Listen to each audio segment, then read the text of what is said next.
Assalamualaikum warahmatullahi wabarakatuh. Di sini saya akan mempresentasikan tentang proses replikasi DNA dan kromosom. Replikasi DNA adalah proses penggandaan DNA. Cetakan DNA harus digandakan apabila sel-sel akan membelah atau secara mitosis, karena sama-sama menghasilkan 2N. Replikasi DNA terjadi ketika fase S atau sebelum mitosis terjadi. Sebelum proses mitosis DNA sudah mengganda atau sudah melakukan replikasi DNA. DNA terdiri dari 2 untai, yaitu molekul-molekul basa nitrogen seperti ACGT. Karena double strand, maka masing-masing akan menjadi cetakan untuk DNA baru. Replikasi DNA terjadi dari rantai 5 aksen ke 3 aksen. Dapat dilihat pada gambar. Selanjutnya mengenai mekanisme terjadinya replikasi DNA. Ada 3 tahapan. Yang pertama semi konservatif, kedua konservatif, dan ketiga dispersif. Yang pertama secara semi konservatif, yaitu pita double helix molekul DNA lama akan membuka dengan bantuan enzim. Lalu pada masing-masing pita DNA lama terbentuklah pita DNA yang baru. Yang kedua secara konservatif, yaitu molekul dari DNA yang lama tetap atau tidak membuka. Lalu di samping setiap molekul DNA lama dibentuklah molekul DNA yang baru. Yang ketiga secara dispersif, yaitu molekul DNA terputus menjadi beberapa bagian, yang kemudian pada setiap potongan tersebut dibentuk DNA baru. Dapat dilihat pada gambar, yaitu ada 3 mekanisme dalam proses replikasi DNA. Dan selanjutnya mengenai proses replikasi DNA semi konservatif. Yang pertama, inisiasi. Pada tahap inisiasi, enzim yang berperan dalam proses replikasi DNA menandai dengan tepat dalam waktu yang sesuai melalui siklus sel. Pengenalan awal replikasi yang dilakukan oleh protein DNA polimerase dihasilkan dari gen DNA. Yang kedua, terbentuknya garpu replikasi atau cabang merupakan struktur yang terbentuk ketika DNA bereplikasi karena enzim helikase. Untai ganda DNA terbuka menjadi untai tunggal. Masing-masing akan menjadi cetakan untuk untai DNA baru dengan bantuan enzim DNA polimerase. Yang ketiga, mengenai pemanjangan untai DNA.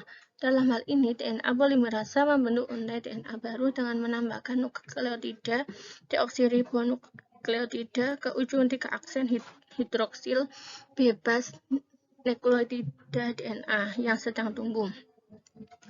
Sedangkan DNA polimerase bergerak ke DNA induk dengan arah 3 aksen ke 5 aksen.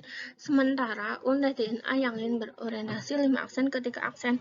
Oleh sebab itu, replikasi harus terjadi pada arah yang berlawanan. Jika replikasi terjadi pada 5 aksen ke 3 aksen, maka replikasi tersebut tidak akan terjadi. Selanjutnya, pembentukan leading strand. Pada replikasi DNA akan terbentuk leading strand atau untai pengawal, yaitu urutan DNA yang disintesis dari arah 5 aksen ke 3 aksen.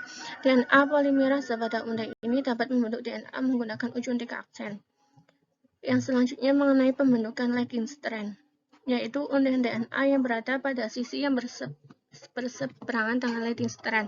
Untai leading strand ini disintesis dalam segmen yang disebut dengan fragmen Okazaki, yang panjangnya mencapai 2000 nukleotida panjang pada sel bakterial serta sekitar 200 panjang nukleotides pada setiap eukariotik.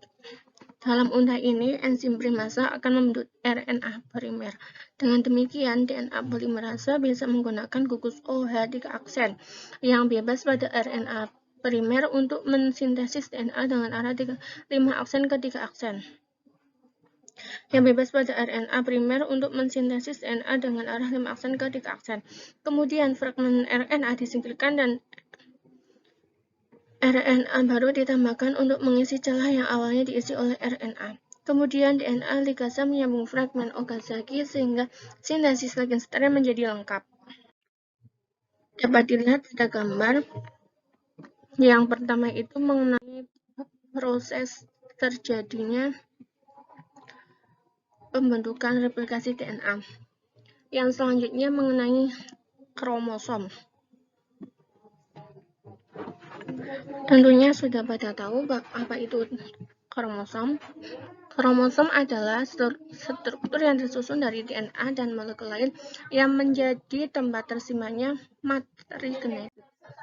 Sifat kromosom yaitu ada 4, hanya terlihat ketika sel membelah. Yang kedua memiliki panjang 0,2 sampai 20 mikron. Yang ketiga, kromosom pada sel prokariot hanya memiliki 1 kromosom dan tidak terletak dalam inti sel. Yang keempat, kromosom eukariotik jumlahnya bervariasi menurut jenis organisme dan terdapat di dalam nukleus, memiliki susunan kimia berupa protein, DNA, dan RNA. Selanjutnya mengenai fungsi kromosom. 1. Sebagai tempat penyimpanan materi genetik. Yang kedua sebagai penentu jenis kelamin. Yang ketiga berperan dalam pembelahan sel. Selanjutnya mengenai bagian kromosom. Pertama, kromonema adalah pita spiral yang terdapat penebalan. Yang kedua, kromomer adalah penebalan pada kromonema. Yang ketiga, sentromer adalah bagian kromosom yang menyempit dan tempat lebih terang. Bagian ini tidak mengandung gen. Yang keempat, lekukan kedua adalah tempat pembentukan nukleus. Yang kelima, telomer. Telomer adalah bagian ujung kromosom yang mencegah bersambungnya ujung kromosom dengan kromosom lainnya.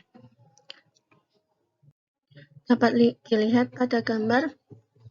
Di sini ada bagian-bagian kromosom, yang mana anak panah yang ditunjuk ini menunjukkan bagian dari kromosom tersebut.